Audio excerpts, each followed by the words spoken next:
라이트월드 투자자들에게 사기 등의 혐의로 고발된 조기령 충주시장이 불기소 처분을 받아 혐의를 벗었습니다. 투자자들은 반발하고 있습니다. 청주 수돗물에서도 유충이 발견됐다는 제보가 잇따랐습니다. 관계기관 조사에서 유충의 실체가 발견되지는 않았습니다. 청주 시내버스 준공영제가 시행됩니다. 특별시와 광역시를 제외한 기초지자체 가운데서는 처음입니다. 여러분 안녕하십니까? 계속해서 충북 지역 뉴스입니다. 라이트월드 투자자들에게 사기 등 혐의로 고발된 조기령 충주시장이 불기소 처분을 받아 혐의를 벗었습니다. 그런데 반발이 여전한 데다 다음 달로 예정됐던 강제 철거까지 법원 결정으로 연기되면서 넘어야 할 산이 여전합니다. 정재영 기자입니다. 충주 라이트월드 투자자들은 지난 5월 조기령 충주시장을 사기와 직권남용, 업무 방해 혐의로 고발했습니다. 조 시장의 말을 믿고 200억 원 이상 투자했다가 피해를 보고 있다고 주장하고 있습니다. 무엇이든 행정이 할 수 있는 한 성공할 수 있도록 모든 노력을 다할 것이라고 공문을 통해서든 수백 명의 투자자들 앞에서 안심하고 투자하라고 하였습니다. 하지만 투자자들의 주장은 수사기관에서 받아들여지지 않았습니다.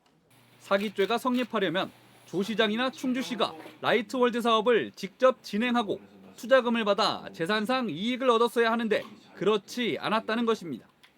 직권남용과 업무 방해에 대해서도 법원이 앞선 소송에서 라이트월드의 임대료 체납 등을 이유로 사용수익 허가 취소 처분의 정당성을 인정한 만큼 근거가 없다고 판단했습니다. 결국 검경은 세 가지 혐의 모두 범죄 자체가 성립하지 않는다며 조기령 시장에 대한 조사 없이 고발을 각하 처분했습니다. 행정소송 1심 완패에 이은 시장 불기소 처분 통보에 투자자들은 강경 대응을 예고하고 있습니다. 재수사를 요청하는 항고는 물론 손해배상 민사소송도 준비하고 있습니다. 너무 편파적인 것 같고 어려운 약자들에 대해서 과연 고민을 하는지 묻고 싶어요. 이래서는 안 되겠다 생각에 더 큰 그림을 그리고 있어요. 여기에 허가 취소 처분에 대한 항소심 재판 과정에서 라이트월드 측의 집행정지 신청이 다시 인용되면서 8월 7일로 예정됐던 강제 철거도 할 수 없게 됐습니다.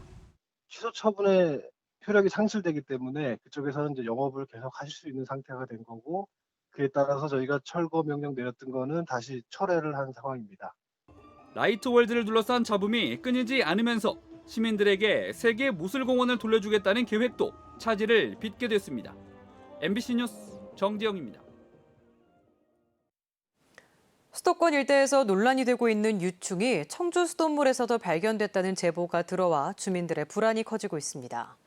청주시와 관계당국은 현재까지는 유충으로 확인된 실체는 없다며 진상규명을 통해 원인을 밝히겠다는 입장입니다. 이채영 기자입니다. 싱크대 필터 안에 얇고 길쭉한 물체가 꿈틀거립니다. 청주시 가경동의 한 아파트에 사는 주민이 이 물체를 발견한 건 저녁 8시쯤. 새 필터로 교체한 뒤였습니다.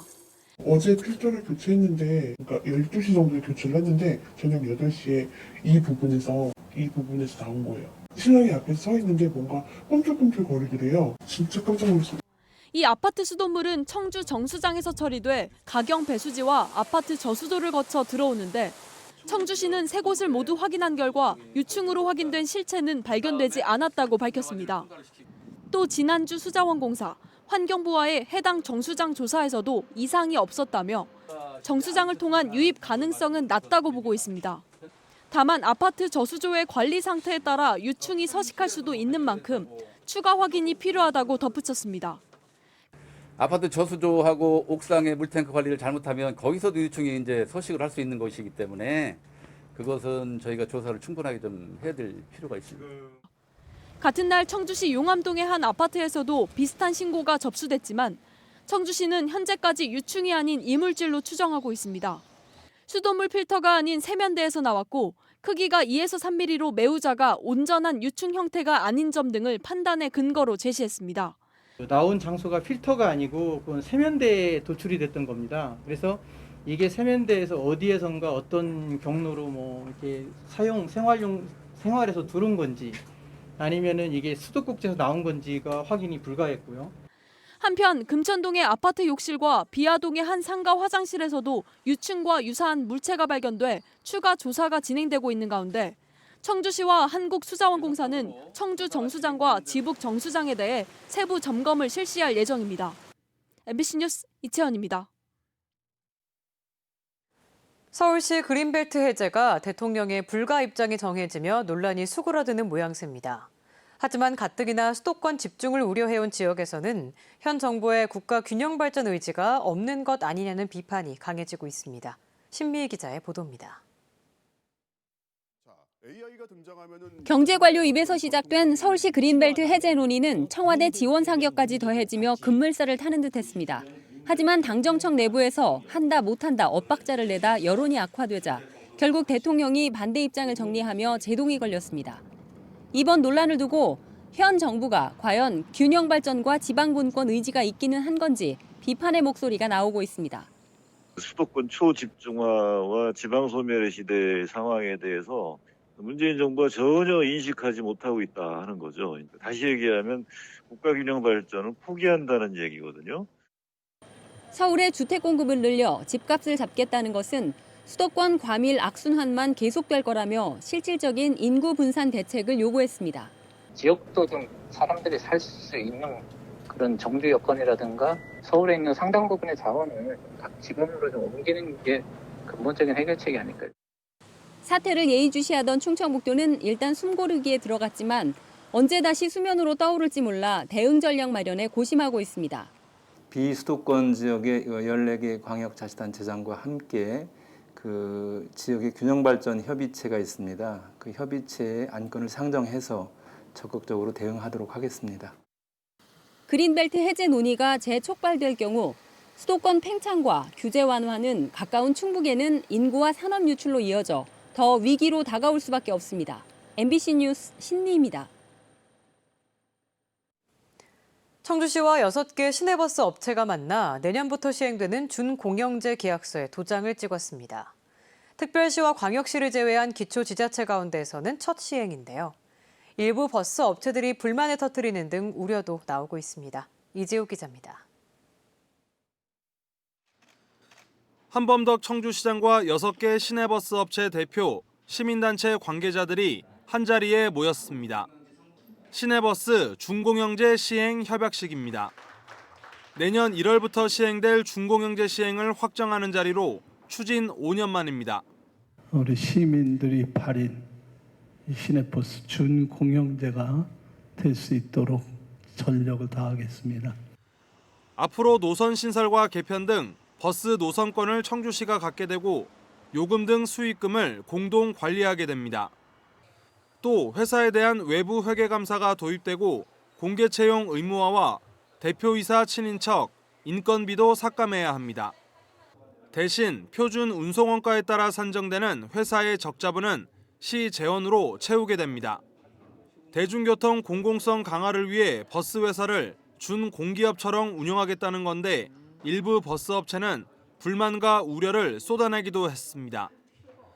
코로나19로 경영 타격이 큰 상황에서 부채 삭감 등 재무구조 개선과 임금 인상 상한율 명시 등 과도한 규제를 울며 겨자 먹기로 받아들였다는 것입니다.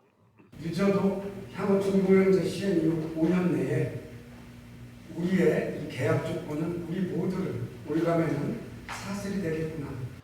또 준공영제가 시행되더라도 당장 시에서 노선을 전면 조정하기도 어려운 실정입니다. 버스 노선 불균형 등 문제가 개선된 노선이 적용되는 건 연구 용역 등 기간 때문에 빠르면 오는 2023년으로 예상됩니다. 2023년 이후에는 개편된 노선으로 그렇게 시민들께서 이용하실 수 있지 않을까 하고 생각하고 있습니다. 1년에 350억 여원이 필요한 것으로 추정되는 버스 준공영제. 약속된 내년 1월 시행을 위해서는 조례 등 제도 정비와 관리기구 설치 절차가 더 남아 있습니다. MBC 뉴스 이재욱입니다. 충청북도와 제천시가 오늘 충청북도 자치연수원 북부권 이전 사업에 대한 업무 협약을 체결했습니다. 현재 청주시 가덕면에 있는 자치연수원은 이전 계획 수립과 정부 투자 심사 등을 거쳐 오는 2023년 말까지 예산 400여억 원을 투입해 제천시 일대 3만여 평 부지로 이전할 계획입니다. 자치연수원 이전은 민선 7기 이시종 도지사의 공약 사업으로 영동 등 남부권 공무원들은 이전에 반발하고 있습니다. 충청북도가 충북형 디지털 그린 산업혁신 뉴딜 사업 10개를 발표했습니다. 디지털 뉴딜 사업으로는 디지털 병원 시범 모델과 빅데이터 기반 맞춤형 화장품 개발 플랫폼 구축 등 4개를, 그린 뉴딜 사업으로는 수소 모빌리티 파워팩 평가 인증 기반 구축 등 3개를, 산업혁신 사업으로는 사이언스 아카데미 빌리지 조성 등 3개를 꼽았습니다. 충청북도는 10개 충북형 뉴딜 사업에 모두 2,071억 원을 투입하겠다고 밝혔습니다. 한상혁 방송통신위원장 국회 청문회에서 천문학적인 적자에 허덕이는 지상파 방송사를 어떻게 할 것인지가 쟁점이 됐습니다. 그중에서도 심각한 경영난에 휩싸여 있는 지역방송에 대한 대책을 묻는 질문들이 잇따랐습니다. 김철원 기자입니다. 제5기 방송통신위원회 위원장으로 내정된 한상혁 후보자 청문회에서는 지상파 방송사들의 천문학적 재정 적자가 화두였습니다. 수천억 적자 늪에 빠진 경영 상황이 개선되지 않으면 방송의 공영성을 지킬 수 없을 것이라며 방통위가 나서 방송사 재원 구조의 큰 구조를 바꿔야 할 때라고 주장했습니다. 40년간 동결되어 있던 KBS 수신료를 인상을 적절한 규모로 해야 할 때가 왔다. 그리고 이 KBS 수신료 인상으로 인해서 여유가 생긴 방송 광고의 여유분들을 타 방송 매체로 이전시키는 이런 시장의 선순환을 만들지 않고서는 지금 이 지상파의 위기를 극복하기가 굉장히 불가능해진 게 아니냐. 반면 미디어 시장이 급변하는 상황에서 직접 수신이 3%도 채 못 되는 지상파를 살리는 데만 방통위가 집착해서는 안 된다는 반론도 나왔습니다. 기존의 레거시 미디어에 너무 집착하는 거 아니냐.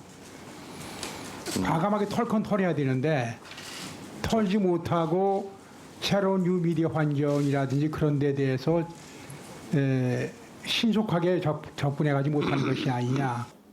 지상파 방송사 중에서도 특히 사정이 어려운 지역 방송을 위해 무슨 고민을 하고 있는지를 따져 묻는가 하면 인건비가 40%나 상승을 하였습니다.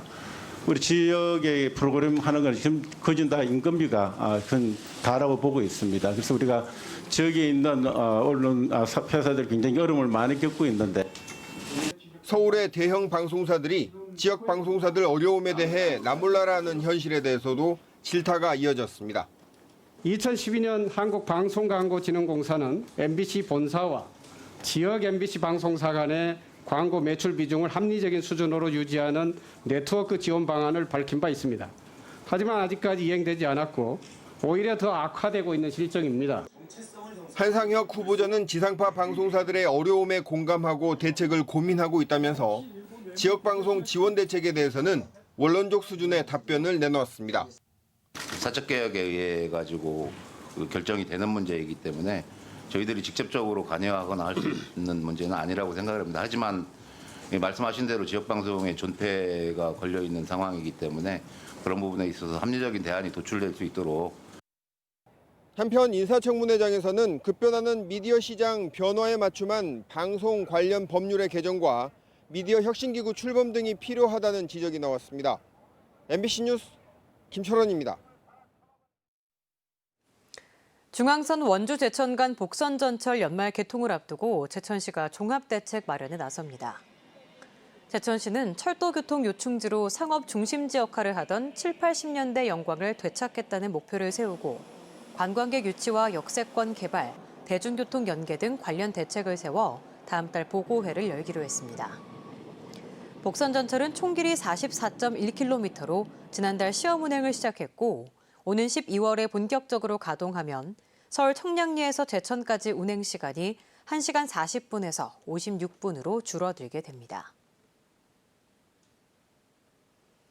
코로나19 여파로 운영이 중단됐었던 충주시 경로당과 노인복지관이 오는 27일부터 다시 문을 엽니다.